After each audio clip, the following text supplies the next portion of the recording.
The small town of Pine Grove wasn't the kind of place where big dreams came true. Most folks there worked at the old paper mill that had been running since the 1950s, or they farmed the surrounding land that had been in their families for generations. It was a place where people knew their place and stayed in it. Rosa Diaz had been cleaning the community center for nearly 15 years now.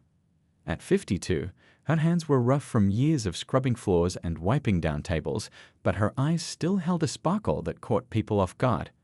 Every Monday through Friday, she arrived at 6 a.m. sharp, her faded blue uniform pressed as neatly as she could manage. "Good morning, Rosa," called out Judy from the front desk as Rosa walked in. "Ready for another exciting day of senior bingo this afternoon?" Rosa smiled and nodded, setting down her worn lunch bag in the break room before grabbing her cleaning cart. As she worked, she hummed old songs from her childhood, the melodies taking her mind far away from the smell of bleach and floor wax. During lunch breaks, Rosa would sit with the other staff, Judy from the front desk, Pete the handyman, and sometimes Mrs. Wilson, who ran the children's reading program. They'd talk about town gossip, the weather, or complain about their aching backs. But whenever Rosa mentioned her son Carlos, the mood would shift. "Carlos is doing so well at NASA now," she said one day, her voice filled with unmistakable pride as she showed a picture on her old flip phone. "He just got moved to a new project, something about Mars rovers. He can't tell me everything because some of it is secret." Pete and Judy exchanged that look again, the one they thought Rosa didn't notice. "That's nice, Rosa," Mrs. Wilson said with a tight smile. "More coffee, anyone?" Rosa pretended not to see their rolling eyes or hear their whispers when they thought she wasn't listening. "Poor thing," they'd say, making up stories about her boy. "Everyone knows Carlos was always in trouble at school before he left town." The truth was, Carlos had been gone for nearly 8 years now. He'd left right after high school, telling his mother he was going to make something of himself. The first few years had been hard, just occasional phone calls and very little money sent home. But Rosa never stopped believing in him. "You remember my boy?" Rosa asked the new maintenance supervisor, Mr. Taylor. "He was so smart with machines, always fixing broken things around our house. Now he designs spacecraft parts." Mr. Taylor nodded politely, but later she overheard him asking Pete, "What's the real story with the son? NASA? Come on."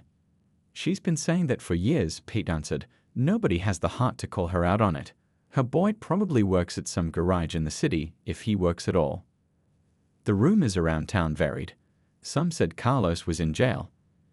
Others thought he might be working on oil rigs in Texas.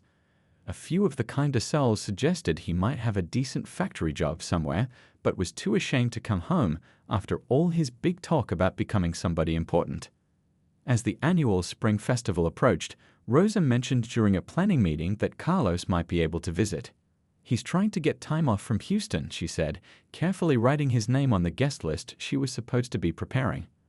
The community center director, Mrs. Green, patted her hand gently. "Rosa, honey, maybe don't get your hopes up too much. We know how busy he must be with all those space things." The laughter that followed was quiet but unmistakable. Rosa just smiled and continued writing, adding NASA engineer next to her son's name in her neat handwriting. Let them laugh, she thought. They didn't know her son like she did. They hadn't seen how hard he'd worked, how many nights he'd studied until sunrise. They hadn't believed in him like she had, through all the hard times. They would see. Soon enough, they would all see. As the spring festival drew closer, the community center buzzed with activity. Volunteers hung colorful banners, local businesses set up donation tables, and the town band practiced their slightly off-key tunes in the corner. Rosa worked twice as hard, making sure every surface sparkled. This year felt different. This year, her Carlos might actually come home. "Rosa, we need more chairs in the East Hall," called Mrs. Green, clipboard in hand. "And please make sure the bathrooms are spotless. The mayor's coming." Rosa nodded and hurried off, her cleaning cart rattling across the freshly mopped floor. As she worked, she overheard 2 volunteers whispering near the punch bowl. "Did you hear? Rosa's still saying her son from Mesa is coming," said the first woman, laying out paper cups. "NASA. My foot," replied the other, a heavy-set woman with bright red lipstick. "My nephew works at the gas station near her apartment. Says she lives alone in that tiny place. No fancy NASA money coming her way, that's for sure. They noticed Rosa and quickly changed the subject. She pretended not to hear, but her cheeks burned as she scrubbed the already clean sink. Later that afternoon, Rosa was arranging flowers when Pete the handyman approached. "Hey Rosa, some of us got a pool going about the festival. Want in?" "What kind of pool?" she asked, suspicious. Pete shuffled his feet. "Oh, just guessing how many people will show up. That sort of thing." But Rosa had worked there long enough to know better. That evening, Judy accidentally left a notepad in the break room. Rosa spotted her own name and Carlos's at the top of a list. Below were various bets: got fired and too ashamed to show, in jail, never coming, and will make up an emergency at the last minute. Someone had put $20 on, "We'll claim he's on a secret NASA mission." Most of the staff had placed bets. Rosa slipped the notepad back where she found it and finished her shift in silence. That night in her small apartment, Rosa stared at her phone. No new messages from Carlos. She scrolled to their last conversation from 3 weeks ago. "I'll try to make it, Mama. Things are crazy here. Big project deadline." She touched the screen gently, then opened her photo album. There he was, her boy, in the graduation photo from community college 5 years ago, his eyes shining with possibility. That was the last time she'd seen him in person. Since then, it had been video calls on birthdays and Christmas, always from different apartments, always with stacks of books or strange mechanical parts in the background. Was she foolish to believe him? The doubt crept in sometimes, especially on nights like this when the silence of her apartment closed in around her. No, she shook her head firmly. Carlos wouldn't lie to her. Not about something this important. The next morning, Rosa arrived early to finish decorating. Mrs. Green was already there, looking stressed. "Rosa, good timing. The program needs to be finalized today. Should we?" She hesitated, choosing her words carefully. "Should we still include your son on the guest list?" "Only we need to print the programs and—" "Yes," Rosa said firmly. "Carlos said he would try to come." Mrs. Green sighed. "Rosa, honey, I know mothers are proud of their children, but sometimes we see what we want to see. I had such big dreams for my Tommy, and now he manages the supermarket. It's a fine job, but it's not what I imagined. There's no shame in having ordinary children." "My son works at NASA," Rosa repeated, her voice quiet but steady. "Of course he does." Mrs. Green patted her shoulder. "Why don't you help with the raffle tickets? And please don't mention the NASA thing to the mayor. It's not good to spread stories." As Rosa walked away, she heard Mrs. Green mutter, "Poor thing. Someone should tell her to stop this fantasy before she embarrasses herself completely." The day before the festival, Rosa checked her phone constantly. Nothing from Carlos. The knot in her stomach tightened. What if everyone was right? What if he didn't come? She couldn't bear the thought of those knowing looks, the whispers, the pity. Just as she was locking up the community center, her phone buzzed. "Flight confirmed. See you tomorrow, Mama. Love you." Rosa hugged the phone to her chest, tears streaming down her face. They would see. Tomorrow. They would all see. While Pine Grove buzzed with preparation for the Spring Festival, 1,200 miles away in Houston, Carlos Diaz checked his watch nervously. The fluorescent lights of the NASA Johnson Space Center shone down on his desk, cluttered with papers, coffee cups, and a half-eaten sandwich. 3 computer screens displayed complex diagrams and rows of calculations. "You still here, Diaz?" A tall man in a rumpled button-down shirt appeared in the doorway. Dr. Chen, the project lead, looked as tired as Carlos felt. "Just finishing up, sir," Carlos replied, rubbing his eyes. "I need to make sure these calculations check out before I leave." "The Mars rover won't fall apart if you take a weekend off," Dr. Chen said with a half-smile. "Your mother's festival is tomorrow, right?" Carlos nodded, glancing at the photo on his desk. Rosa in her garden, proudly holding up a tomato the size of her fist. It was taken during his last visit home, nearly 3 years ago. "I haven't been back in so long," Carlos said quietly. The work always seemed more important. Dr. Chen leaned against the doorframe. "I missed my daughter's high school graduation because of a satellite launch. She's 26 now and still brings it up at Thanksgiving." Carlos looked at his calculations again. The propulsion system modifications he'd designed were groundbreaking.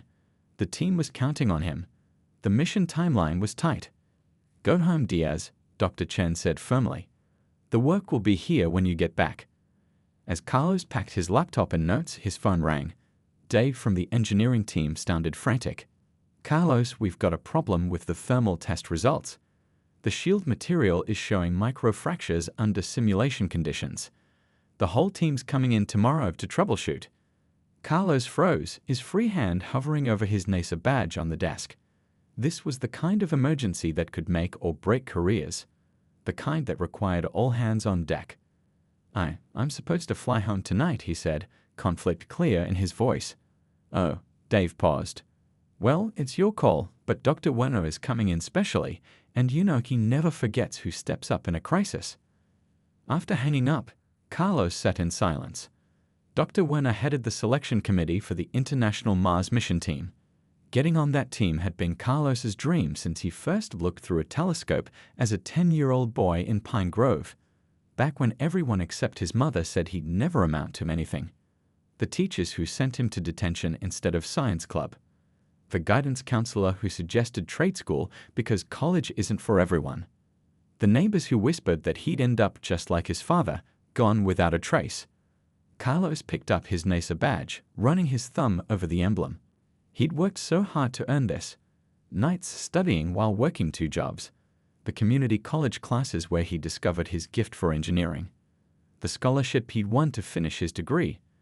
The internship where he slept under his desk some nights to complete projects. And through it all, his mother's unwavering belief. The woman who worked extra shifts cleaning houses to buy him his first calculator. Who defended him to teachers when he struggled with reading. Who never once doubted he would reach the stars. He thought about her now, probably cleaning the community center until it sparkled, telling everyone her son, the NASA engineer, was coming home. He imagined her face if he didn't show up. The looks the townspeople would give her. The whispers that would follow her for years. "Your mother raised you right," Dr. Chen had told him once, after Carlos stayed late to help a struggling intern. Not everyone here remembers where they came from. Carlos picked up his phone and made a call. "Dave, I can't come in tomorrow. Family emergency." He paused. "But send me the test results tonight. I'll review them remotely and call in with suggestions." Then he booked the last flight to Pine Grove, throwing clothes haphazardly into a small suitcase. As he rushed to his car, he grabbed his NASA badge from the desk and put it around his neck, something he rarely did outside secure areas. Tomorrow, for once, he wanted everyone to see it. The morning of the Spring Festival arrived with clear blue skies and a gentle breeze, perfect weather for the outdoor event. Rosa woke before her alarm, too nervous to sleep. She put on her best dress, a simple blue one she saved for special occasions, and pinned her hair up carefully. Today had to be perfect. She arrived at the community center 2 hours early. The parking lot was already filling with volunteers, setting up booths and hanging the last decorations. "Rosa, thank goodness you're here," Mrs. Green called out, waving frantically. "The coffee maker in the main hall is broken, and the mayor will be here in an hour." Rosa nodded and hurried inside, pushing away thoughts of Carlos. Had his flight landed? Would he remember how to get to the community center? She should have offered to pick him up, but he'd insisted on renting a car. As the festival officially began, Rosa moved through her tasks in a daze. She poured coffee, directed visitors to the restrooms, and helped an elderly man find the bake sale. All the while, her eyes darted to the entrance every time the door opened. "Quite a turnout this year," Pete said, sidling up to her near the raffle table. He glanced around theatrically. "No sign of your astronaut son yet." "He's an engineer, not an astronaut," Rosa corrected automatically. "And his flight was early this morning. He'll be here." Pete exchanged a look with Judy at the ticket booth. Sure. Maybe he got called away on a, what do they call it? A space emergency." He chuckled, walking away. By noon, the community center was packed. The mayor had given his speech, the elementary school choir had performed, and the local dance group had finished their routine. Now people milled around, eating, chatting, and visiting the various booths. Rosa checked her phone again, no messages from Carlos. The knot in her stomach tightened. She tried calling, but it went straight to voicemail. Had something happened? or had he simply changed his mind?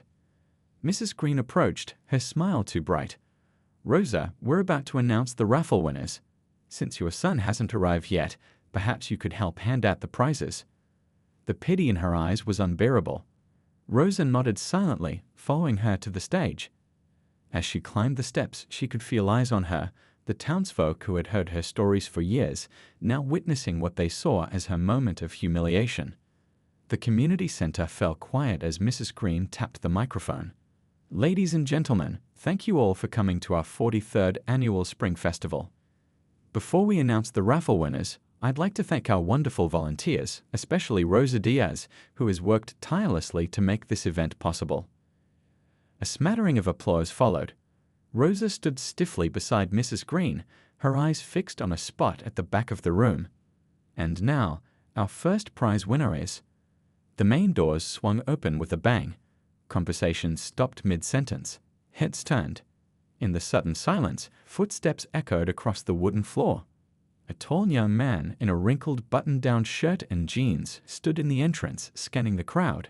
His hair was disheveled, dark circles lined his eyes, and he carried a small suitcase. Around his neck hung a blue lanyard with an official-looking badge. Rosa's heart stopped. "Carlos," she whispered. His eyes found her on the stage, and his tired face broke into a wide smile. "Mama." The crowd parted as he made his way forward. Rosa couldn't move. Her feet seemed rooted to the stage as tears filled her eyes. Carlos dropped his suitcase and bounded up the steps, wrapping his mother in a tight embrace that lifted her off her feet. "I'm so sorry I'm late," he said, his voice cracking. "My flight was delayed, then the rental car had a flat tire, and my phone died. I was afraid you'd think I wasn't coming." As he set her down, his NASA badge swung forward, catching the light. The blue and white logo with its distinctive red chevron was unmistakable, as was the photo ID with Carlos Diaz, propulsion systems engineer, clearly printed beneath it. A hush fell over the community center as every eye fixed on that badge. Mrs. Green's mouth opened and closed like a fish out of water. Pete dropped the cup he was holding, coffee spilling across the floor. Rosa looked at her son's face, then at the silent crowd, and felt 8 years of doubt and whispers melt away in a single perfect moment of vindication. The silence lasted only moments before the community center erupted in noise. People pushed forward, everyone suddenly eager to meet Rosa's son. Carlos kept his arm around his mother's shoulders as they stepped down from the stage, his NASA badge glinting under the fluorescent lights. Mrs. Green recovered first, rushing over with her hand extended. "Carlos, what a wonderful surprise. We've heard so much about you." Her voice was unnaturally high, her smile strained. Carlos smiled politely, shaking her hand. "Thank you. Mom's told me about you too." Something in his tone made Mrs. Green's smile falter. The mayor himself came over next, puffing out his chest. "Young man, what an honor to have someone from NASA in our little town. You must tell us all about your work. Something to do with space, I imagine." He laughed at his own joke. "Propulsion systems, sir," Carlos replied. "I helped design the engines that power spacecraft." He spoke clearly, his voice carrying across the now hushed crowd. "Right now, I'm working on modifications for the Mars rover project." A little boy pushed through the crowd, staring up at Carlos with wide eyes. "You build rocket ships?" he asked, awestruck. Carlos knelt down to the boy's level. "Not the whole ship, buddy, just the parts that make them go. It's like," he thought for a moment, "you know how a car needs an engine. Spaceships need special engines too." "That is so cool." The boy turned to his friends. "He makes rocket ships for real." Rosa watched her son, tears glistening in her eyes. This was the moment she dreamed of for so long. Carlos, standing tall and proud, being recognized for his incredible achievements. No more whispers, no more pitying looks. Pete hovered at the edge of the crowd, his face red. When Carlos glanced his way, he quickly turned and headed for the exit. Judy from the front desk approached hesitantly. "Rosa, we didn't," she stammered, unable to meet Rosa's eyes. "It's okay," Rosa said softly, though they both knew it wasn't. Carlos was now surrounded by a group of teenagers, answering their excited questions about NASA. "No, I don't know any astronauts personally, but I do work with the teams that train them sometimes," he was saying. "And yes, the food really is freeze-dried. An elderly man pushed his way through to Rosa. It was Mr. Thompson, who had taught science at the high school for 40 years. "I remember this boy," he said, nodding toward Carlos. "Always taking things apart to see how they worked. Got in trouble for dismantling the classroom clock once." He shook his head, smiling. "I should have paid more attention, should have seen what he could become." Rosa squeezed his arm gently. "He remembers you, says you gave him his first book about engineering." Across the room, the whispers had a different tone now. Can you believe it? All this time, she was telling the truth. Rosa's son at NISA. Who would have thought? "I'd always said that boy was smart. Didn't I always say that?" Carlos made his way back to his mother's side, looking a bit overwhelmed by all the attention. "You okay?" Rosa asked quietly. "Yeah," he said, "just tired from the trip." And he glanced around at the people staring and taking pictures.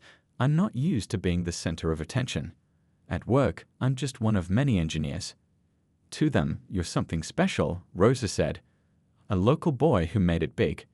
"To me, you're the special one, Mama," Carlos said, his voice low so only she could hear. "You never stopped believing in me, even when I barely believed in myself."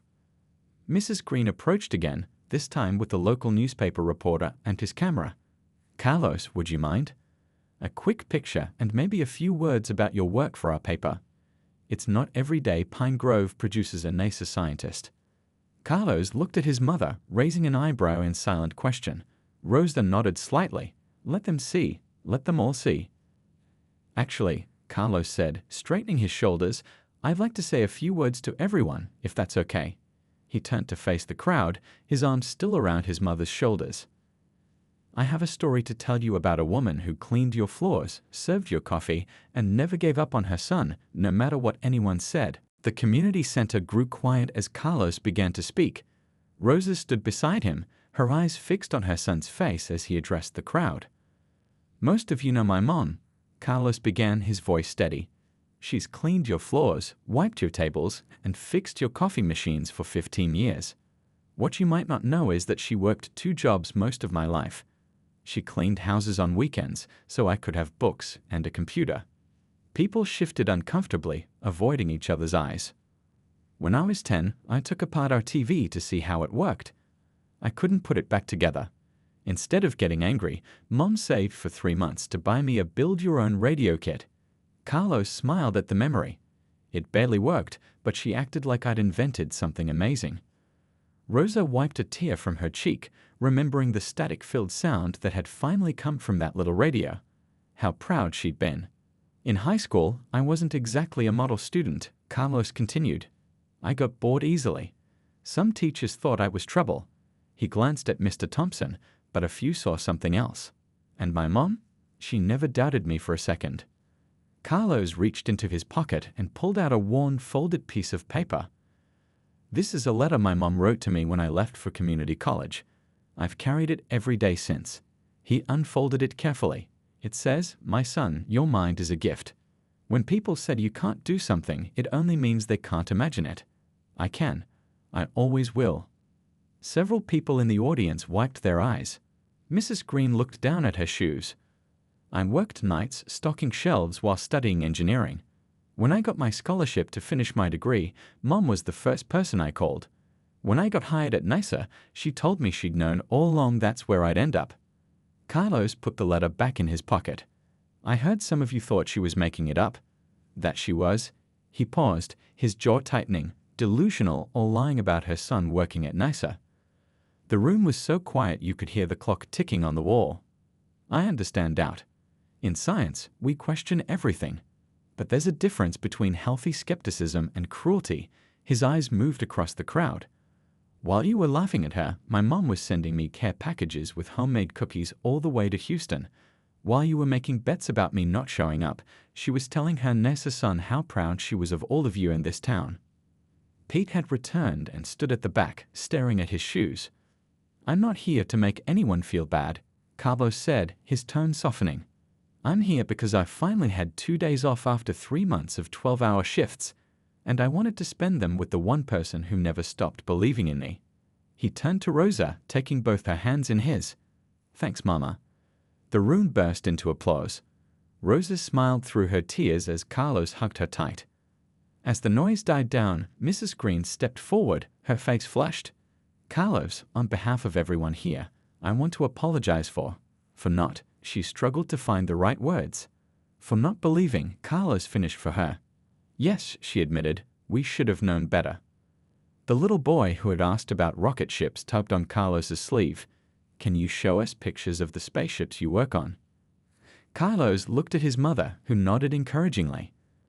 "Actually," he said, pulling out his laptop from his suitcase, "I have something better than pictures. I brought some videos of our recent tests. Would you like to see rockets actually firing?" "Yeah," several children shouted at once. As Carlos set up his computer, people gathered around, suddenly fascinated by the work that they dismissed as fiction for years. Rosa stepped back, watching her son become the center of attention. Mr. Thompson slipped through the crowd to stand beside her. "You raised a remarkable young man, Rosa," he said quietly. "I'd always knew he was special," she replied. "Yes," the old teacher said, "but not everyone has a mother who sees their potential and fights for it the way you did. That's the real achievement here." Rosa watched as her son pulled up videos of massive rocket engines igniting in spectacular bursts of flame and smoke. The children gasped. The adults leaned in, captivated. Carlos pointed to different parts of the engine, explaining how they worked in simple terms everyone could understand. For the first time in 15 years, Rosa stood in the community center not as the invisible cleaning lady, but as the mother of the most impressive person in the room. 6 months after the Spring Festival, Pine Grove looked the same on the surface. The paper mill still puffed smoke into the sky, farmers still worked their fields, and the community center still hosted bingo on Tuesday nights. But something fundamental had shifted in the small town. Rosa Diaz still cleaned the community center, but now she walked taller. People greeted her differently, with genuine smiles and real questions about her day. Her phone was full of pictures from Carlos's latest visit, which she showed to anyone who asked, and some who didn't. "Look at this one," she told Judy at the front desk, scrolling to a photo of Carlos standing next to a massive rocket engine. "He helped design part of this. It's going to the moon someday." "That's incredible," Rosa, Judy said, and meant it. The betting pool note part had long since been thrown away, a shameful memory no one mentioned anymore. The biggest change came when Mrs. Green approached Rosa one afternoon as she mopped the hallway. "Rosa, I've been thinking," she said, fidgeting with her clipboard. "The science teacher at the elementary school wants to start a space club for the kids. Since the newspaper article about Carlos, all the children are suddenly interested in NASA. Would you consider helping out? Maybe share some of what Carlos has told you about his work?" Rosa leaned on her mop, surprised. "Me? But I'm not a scientist." "No, but you're the mother of one. And after meeting Carlos, I think that counts for a lot." The first meeting of the Pine Grove Junior Space Explorers Club was held the following week. Rosa stood nervously before 20 excited children, showing them the model rocket Carlos had sent for the occasion. "In NASA," she told them, "they say that every problem has a solution. You just have to look at it from different angles." In the back of the room, parents listened just as intently as their children. These were the same people who had once whispered behind Rosa's back. Now they took notes and asked questions. One mother approached Rosa afterward. "My daughter struggles with math," she said quietly. "But she hasn't stopped talking about rockets since your son was in the paper. How did you help Carlos when school was hard for him?" "I believed in him," Rosa said simply, "even when no one else did. Carlos himself became something of a local hero. Though he couldn't visit often, he set up monthly video calls with the Space Club, answering questions and giving virtual tours of non-classified areas at NASA. For Christmas, he sent each club member a NASA patch, just like the one on his own uniform." The most surprising change came from Pete the handyman. One Tuesday, he caught Rosa alone in the break room. "I've been wanting to say something for months now," he started awkwardly. "I'm sorry, Rosa. For the jokes, the betting pool, all of it. I was wrong, and I was cruel." Rosa studied his face for a moment before nodding. "Thank you for saying that." "My nephew Tommy is in that space club," Pete continued. "He's never cared about school before. Now he's asking for books about engineering." He hesitated. "Your son, do you think he'd talk to Tommy sometime?" give him some advice. I'll ask him, Rosa promised. That night she called Carlos with the request. Of course I'll talk to him, Mama, Carlos said. His face on the video call looked tired but happy. Actually, I've been thinking. The NASA Education Department is looking for places to do outreach programs. Small towns that don't get much exposure to STEM opportunities. What if I recommended Pine Grove? Rosa's eyes widened. You mean NASA people would come here? To our town? Maybe even astronauts. Carlos smiled. It would be good for the kids. And, he added with a wink, good for some of the adults to see what's possible when someone believes in you. A month later, a large envelope arrived at the community center addressed to the Pine Grove Junior Space Explorers, C/O Rosa Diaz. Inside was an official letter from NASA agreeing to make Pine Grove the focus of their rural education initiative. As Rosa read the letter aloud to the cheering children, she thought about how quickly things can change. How a life spent being ignored and dismissed had transformed into one of respect and purpose. How her quiet belief in her son had bloomed into something that would change the future for children she'd never met. Sometimes, she realized, the greatest achievements don't come from building rockets or designing engines. Sometimes they come from simply believing in someone when no one else will.